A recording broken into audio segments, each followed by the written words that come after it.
বিলাসবহুল বাড়ি, চোরের বাড়ি দেখে পুলিশের চোখ কপালে। দক্ষিণ চব্বিশ পরগনার নোদাখালীতে প্রাসাদপ্রম চোরের বাড়িতে সিসিটিভি, দামি কাঠের আসবাবও রয়েছে। মার্বেল বসানো বাড়ি এবং চোরকে গ্রেপ্তার করে তদন্ত শুরু করতে চোখ কপালে ওঠে পুলিশের। আপনারা দেখতে পাচ্ছেন সেই ছবি।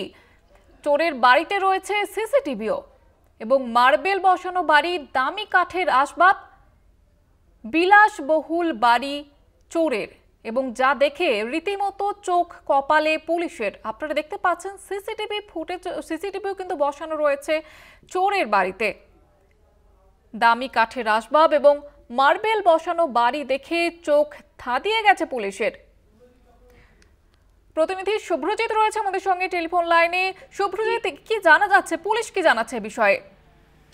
দেখো, তোমায় জানিয়ে রাখবো, যেটা পুলিশ সূত্রে খবর, যে হাওড়ার রাজাপুর থানা এলাকার কিন্তু একটি চুরির ঘটনায় হাতে নাতে ধরা পড়ে এই যে অভিযুক্ত অমিত দত্ত।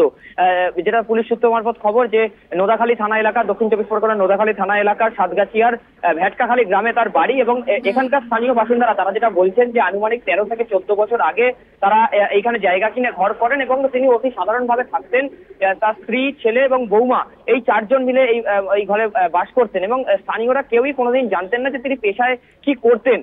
ফলত স্থানীয়রাও কিন্তু এক প্রকার অবাক হয়েছেন এবং রাজাপুর থানার পুলিশ তারা যখন তদন্তের স্বার্থে নোদাখালী থানা এলাকার এই বাড়িতে তারা আসেন, এই ঠিকানায়, সেক্ষেত্রে পুলিশের চোখও কিন্তু একেবারে কপালে ওঠে। যেটা পুলিশ সূত্র মারফত খবর, যে তার বাড়িতে একেবারে ট্রেডমিল থেকে শুরু করে শরীর চর্চার নানা মেশিন থেকে শুরু করে বাড়িতে একেবারে দামি মার্বেল পাথর বসানো, এর পাশাপাশি দামি আসবাবপত্র, ঝাড়বাতি, একেবারে পুলিশের চোখ কিন্তু কপালে উঠে যায় এই চুরির ঘটনার তদন্তে এসে। সেক্ষেত্রে কিন্তু একেবারে প্রশ্ন উঠছে, তাহলে কি চুরির টাকাতেই এত বড় বাড়ি বা এই বিলাসবহুল জীবন? সেই জায়গাটায় কিন্তু প্রশ্ন উঠে যাচ্ছে এবং গোটা বিষয় কিন্তু খতিয়ে দেখছে রাজাপুর থানার পুলিশ। যেহেতু রাজাপুর থানা এলাকাতে কিন্তু একটি চুরির ঘটনায় এই অভিযুক্ত অমিত দত্ত গ্রেপ্তার হয়েছিল, স্বাভাবিকভাবেই ঘটনার পর কিন্তু একেবারে অবাক হয়ে পড়ছেন এই এলাকার স্থানীয় বাসিন্দারাও।